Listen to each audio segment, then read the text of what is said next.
guys, it's late in the next day already.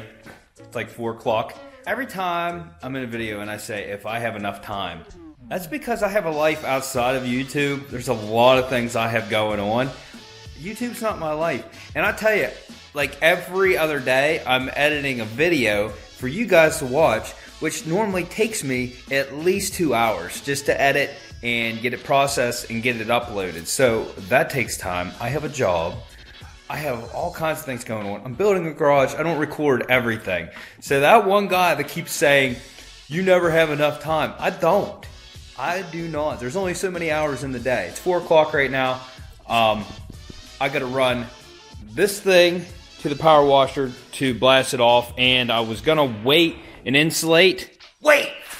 Insulate! But anyway, I think after I blast what paint I can get off of that, I'm going to come back and throw as much insulation on the taller part that I can, if I can reach up there. I don't know if I can reach that high. But that way it'll hold the heat in here even better. So whenever I heat it up in here to paint the bumper, it'll stay warmer in here longer. And I mean, it did all right on this, but it was starting to get cold till I was done spraying it. And you know, I'd rather have this hold heat better, so I'm not wasting all this fuel in this heater here. So let's go do that. We'll come back, do some insulation, and I got to pick up my wife a movie. She wanted to watch a movie with me, but I got stuff to do. I apologize to her, but I got to get these things moving. And I might even, if time allows it, I might jump back into the Eclipse. Probably won't video it. If I get it out, there will be a victory video. I might make a whole episode on the victory of getting that bolt out of the Eclipse.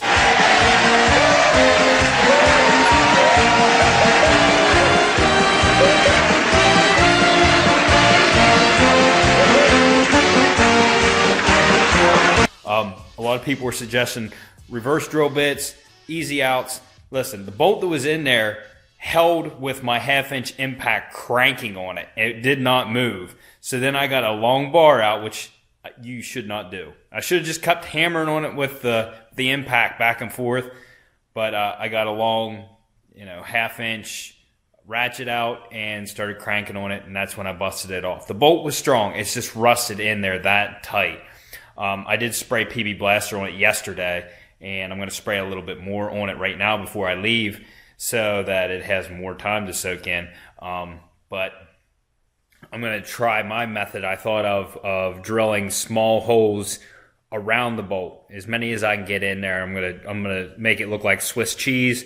And I'm also not going to use that drill I'm going to use one of my battery powered drills, because they're a lot weaker, and I think there'll be less chance of breaking a bit off and more controllability of the drill bit itself.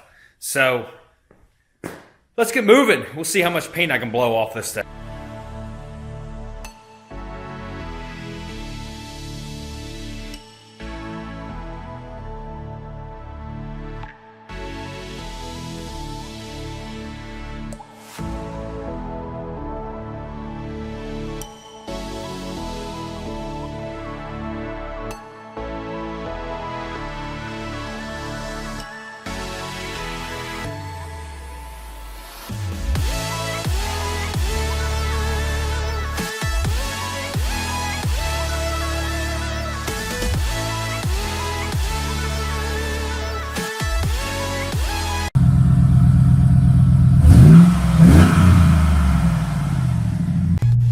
Also, if you don't like me babbling, you might as well go find another channel, because this is what I do.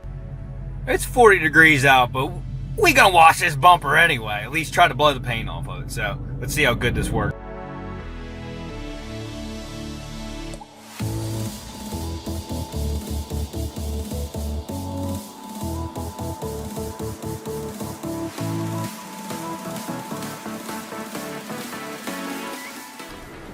Well, it wasn't quite as fun as I'd hoped, and it didn't work as good. Their power washer here sucks. It didn't have that much pressure.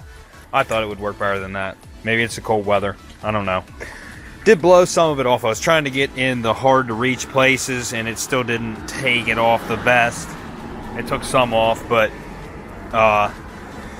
so There's flakes of paint everywhere. Let's get it home. I'll have to start sanding. You want to know what's some real crap? Got my spoutings on now, and it has not rained since. Maybe I should have did that at the beginning of the summer. So like we had some good days.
And that, my friends, is where 6 bags got me.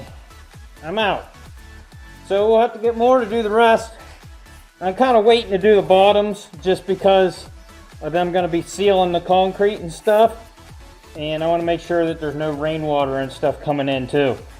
So that's why I didn't do this back corner over here or any of this over here down near the bottom. But I haven't turned the heater on yet. I guarantee you it holds heat 10 times better now. Just put in a few more hours on that. That bolt keeps dwindling down, but no signs of it wiggling loose. I've used PB Blaster. I've torched it, not with a real torch. I got a propane torch. You know, that's all I have right here. That's all I have to use. So, yeah, there's nothing else. And I'd run the propane torch on it for 5 to 10 minutes, and got my hammer impact right here, and got a notch in it where I could hammer on it with that, and then hammered on it, and it still is not budging at all. I have to think that the bolt that was in there was either the wrong bolt or it is just really rusted in there. I did get a hole drilled up on one side of the bit. I'm going to try to drill some more holes later. But calling it a night. It's late again. I did not get to that bumper, which I think I'm going to do that tomorrow.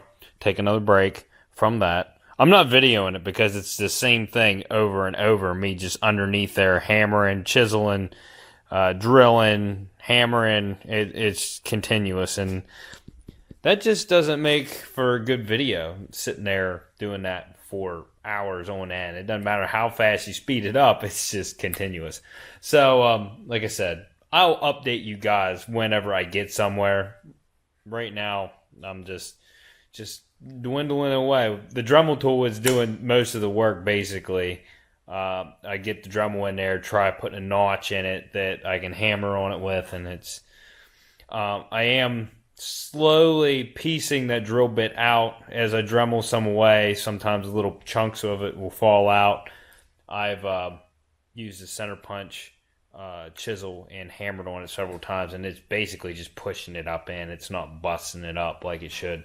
So, anyways, turn my heater off, and I'll get back with you guys tomorrow. It's a new day, and the spoutings are effective. It's raining.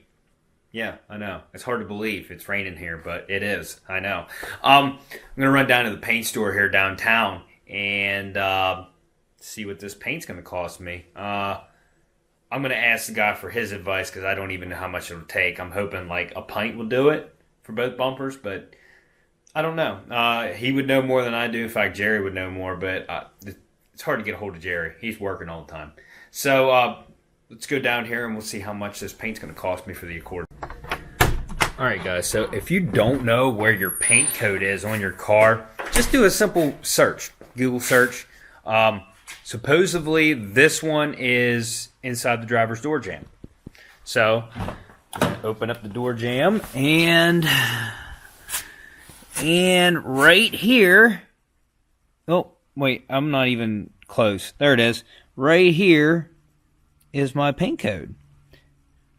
YR524M. That's for exterior. So, I'm going to take a picture of this, take it down to the paint store, and get some paint. And this car was completely dead when I got it. You can see the lights on the door. I'm going to see if it starts. It's been sitting here for what, 2 weeks? 3 weeks, not starting. Make sure I grab the, okay, that dirty key down there is the one that won't start it. So, just putting a simple charge on this thing, I mean, it's fine. So, yeah, we don't need to buy a battery for this, so that's one expense saved. Alright, shut her off. Alright, so I got my hardener, my reducer, my clear coat, and my paint. I ended up getting a quart of paint because he said a pint probably would have did it, but a quart leaves me room to, if I mess up, and being that I never painted before, I went ahead and got the quart. And just so you guys know, I'm painting this for entertainment purposes. I'm not a painter. I probably could have paid Jerry just a little bit more money than that, and he would have painted them, and it would have been a perfect paint job. But since it's a cheaper car, and everybody wants me to paint, I'm going to try to paint. It's not my forte, even though I'm rebuilding wrecked cars. I normally leave the paint work to Jerry. So it should be entertaining, to say the least. So I gave the contractor a call, and he's coming back to visit me tomorrow. You want to know why? You want to know why?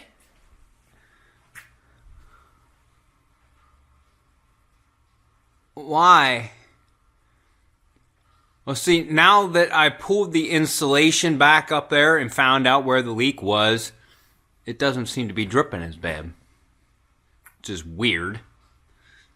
It's probably leaking somewhere else. Anyways, he's coming to get up on my roof and fix this leak.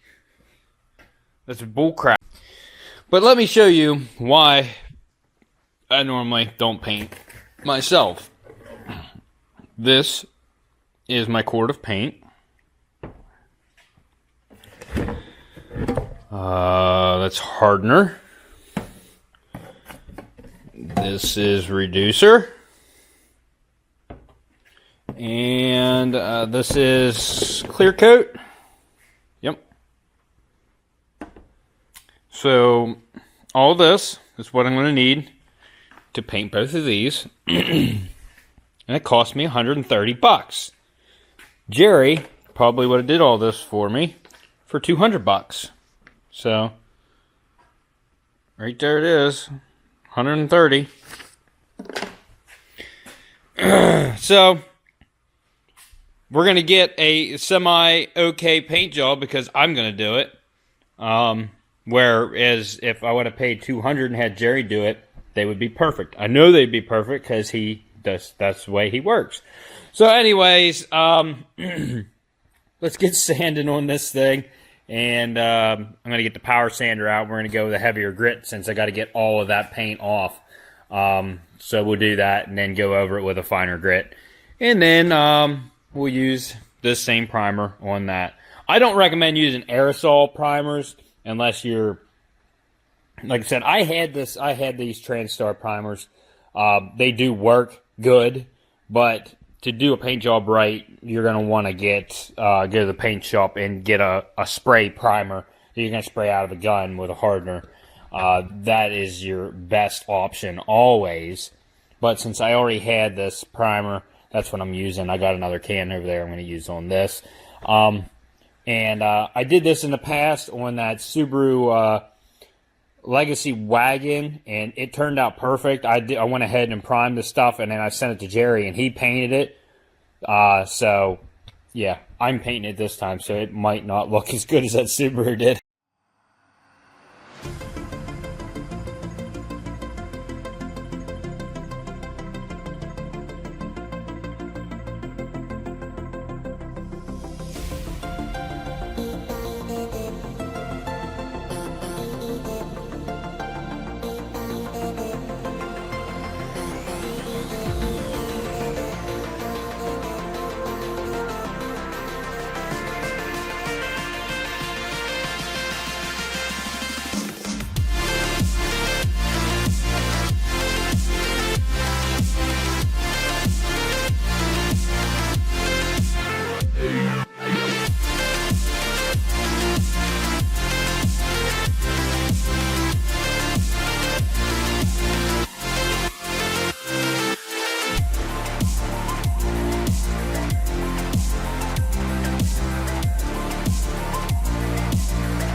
Okay, so here is where I'm at. I've been sanding away. There has to be some sort of paint stripper or something like that that you can use on plastics. I feel certain of it. So I'm gonna go look, because this is gonna take me forever. Like the small nooks and crannies and stuff like that, it's gonna be like impossible to sand that. And all these little areas and stuff. So, paint stripper. Also, if you are going to try a paint stripper, make sure you have a well-ventilated area. Don't do it inside anywhere. I'm going to do it in here if I do, but I'm going to have the garage door and both the doors open when I do it, so that there's plenty of ventilation. It'll be cold as crap in here, but got to deal with it because I'm going to be using harsh chemicals. So, I'm going to go look around and see what I can find to use on this. Also, after looking at it, I'm thinking I might do this center area black. I'll go ahead and paint the whole thing with the paint I'm going to use. I'm thinking Plasti Dip. Just give it like an updated look. If I do this whole area here, instead of having this all gold in here, we'll just black this out so it looks like an open area. I think that'll look pretty good. I may also do this too. I don't know yet. But we'll see when I get it together what it looks like. What we'll do is we'll bring it back and put it on the stand here, and then figure out how I want to lay it out. And I have plenty of Plasti Dip here already. We'll just throw some black on there. It's real simple to do. But yeah, this is this is not going to be effective. I mean, I sanded a lot of it with that, but I'm like, all these nooks and crannies, I'll be sanding forever to get that paint off. So let's see what I can find. Alright, so besides this one leak that they're supposed to come fix tomorrow, we were getting water that was seeping through here, over there, and water that was seeping through all along this side. It rained all day today, and since we have spoutings on, we got no water. The wall is still wet from the last rain. It's still in the process of drying since that heavy rain we had when we didn't have a spouting. But as soon as this gets dried up, he's coming back and putting sealer on here and coming across floor a little bit. So I'm glad that we got this issue taken care of. That was bothering me. And I also found that I wasted several hours of my day looking for some sort of stripper that I could use on this plastic. I didn't want to have to order anything. I found stuff online, but the more I thought about it after looking and not coming up with anything, I'm basically just wasting my time. I need to just continue sanding like I was. It's going to be time consuming and tedious, especially in those small places, but I just need to do the best that I can so that the paint has something to stick to. There might be some areas that I, like these down in these creases and stuff. Yeah, it's going to be almost impossible, but I need to get it scuffed the best that I can so that the paint will stick. I still have some small areas up here, but that's something I'm going to work on tomorrow. It's New Year's Eve, so this, you can see how far behind my episodes are. It's New Year's Eve. I need to go to the gym, get myself cleaned up, spend time with my wife. Tomorrow, on New Year's, I think I'm going to jump right back into this. I want to get primer on this bumper. I've spent way too much time talking about it, not doing it. So I got sand everywhere. My cameras are covered in dust. My lungs are covered in dust. Everything in here. So I'm gonna have to clean everything real well. But once we get a good coat of primer on this bumper and everything, I called Jerry. Did not get a hold of him, but I think I'm gonna go out there and paint these out there at his shop. I don't really want to do them in here. Plus, I don't really have the air compressor to, do work like that. So, also, I might be doing a partnership with this performance air filter company. I don't know yet. They're supposed to be sending me out an air filter for the Camaro right now at this point. They mentioned about my Silverado, but my Silverado has a full Can-Am intake, doesn't have the stock air box, and I think their filters are more driven for like stock intake boxes and stuff like that. I don't know. We'll see whenever we get it. And if I like the product, it sounds like it could be a long-term partnership. If not, it could still be a short-term. It don't matter. Got an air filter coming regardless. I didn't tell Ashley about it yet. I'll go tell her here in a minute. But I'm going to end this episode here. What was I going to say? Tomorrow, plans to finish this. Finish it. And then we'll get it primed, and that's probably all the more we're going to get done tomorrow. So, anyway, if you like this episode, go check out some other videos, like, subscribe, and we'll see you on the next one. Pizza!